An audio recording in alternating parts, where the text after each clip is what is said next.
How's it going, guys? Alec and Lake here from G&G Timepieces. We're here at the Miami International Boat Show. I brought a case full of Grails I thought would pair up nicely with some of the boats that we have on display here. Lake, just by looking at some of these timepieces, any of these stick out to you? I mean, obviously these are some of my favorites. My all-time favorite watch, besides the 2702, this is my favorite, the 6702 Pinturo. Obviously, this is the incredibly rare white NTPT with quartz. This is probably my favorite watch in the case by a pretty large margin. But some other cool pieces as well. I mean, this platinum day-date, I love the blue markers. I think the blue markers are the best version of this day-date. I also do like the flat bezel. Obviously, all the new ones come with a fluted bezel. RM07, great budget RM, and some other great pieces as well. What are your favorites?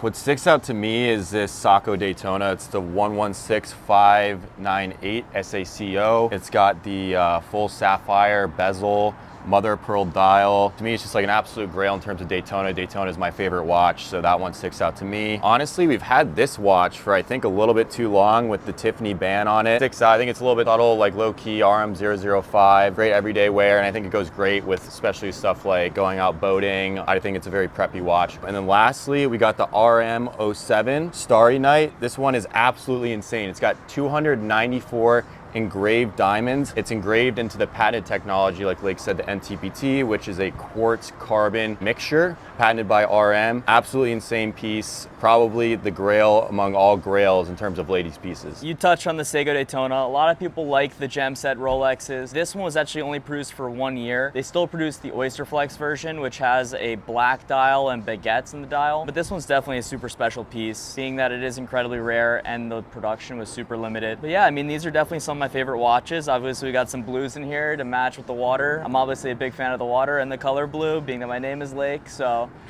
some consistencies there, but happy to be here. These boats are fucking beautiful. I don't know why, add a little emphasis. All right, guys, as much as we love talking to you, I think it's time for us to check out this beautiful Princess Y85 yacht, valued just under $12 million.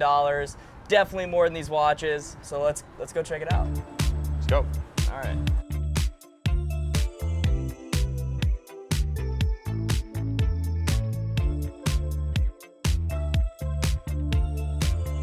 Me, I'm a little bit more of a simplistic guy. Literally just gonna wear the Rolex Submariner because we're in the water. So just in case I fall in, at least I have a watch on that, it's Lake's watch actually. So sorry Lake if I do anything to it, but. We're here with Maria Galati of Galati Yachts. We're on the Y85 Princess Yacht. Maria, how are we doing today? Doing great. Thank you so much for having me. I love your pieces. They're stunning. It's a gorgeous day of the show. We're on a gorgeous yacht. I couldn't be better. Awesome. Thank you so much for having us. We have a case full of grails here. Which of these watches would you say pairs best with this boat? Oh, so the Princess Y85, when I look at these, it reminds me of the intricacy and the art that you just see throughout the yacht.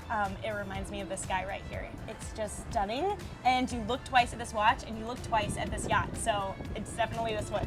Awesome. That's an amazing choice. This is the RM07 Star KN. This one has 294 engraved diamonds in the watch. It's in the inner case of the watch and the outside. Absolutely amazing piece. Not an everyday watch that you see. Also sticks out as the most expensive watch in the case. What does it run as? $350,000. And this yacht, 12 million. So we're There you living go. large today. There we go. All right, well, shall we put it on your wrist and then we can do a quick tour of this boat? Yes, let's do it. All right, awesome. Let's get the show on the road.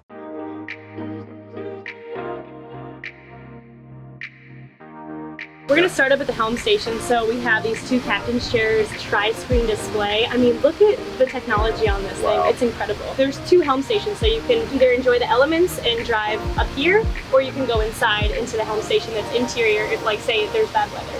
This is, I mean, we're not going to say party boat, but I mean, it's kind of what you do on this thing. You're going to be pouring some champagne, you know, in a hot tub. Awesome bar station. Cockpit space over here. What you could do here is have a cool toy, amazing, you know, jet ski wave runner dinghy, so you can hop into the BVI islands if you're, you know, anchored out. But I'll take you downstairs. So is this like a brand new boat? Yes, this is the brand new Y85, so it takes a long time to get these on order because they're just so popular and they're also custom built. It smells like a new house in here. It does, yeah. So what you'll notice on this yacht that isn't really on others is to see the windows, how it goes from top to bottom. that's something, I mean, picture being out in the middle of the ocean, you're getting full frontal 360 views. On another yacht, you may have like half the window view, so. And then a gorgeous galley, but I'll take you down to the master.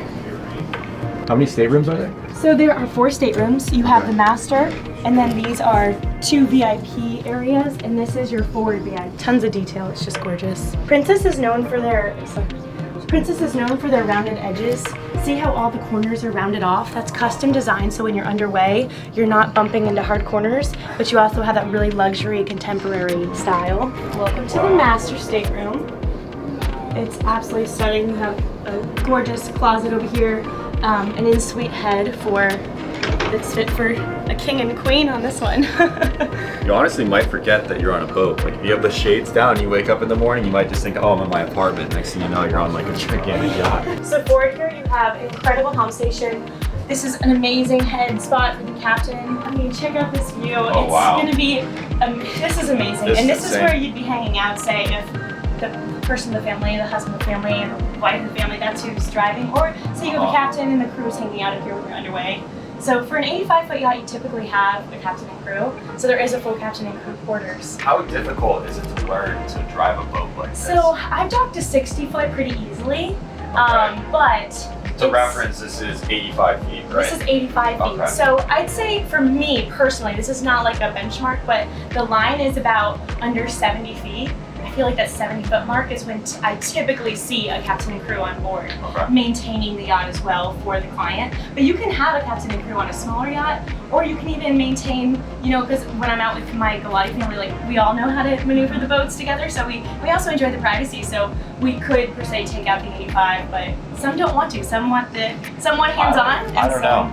Which one would you have? Yeah, what would you guys do? Would you rather have a captain, or you treat this boat like it's your baby and you only drive it? Personally, and you have to clean it though. Sometimes you could have just a mate, you know. That's true. And a chef on board as well. Exactly. That's pretty normal for a Y85 as well.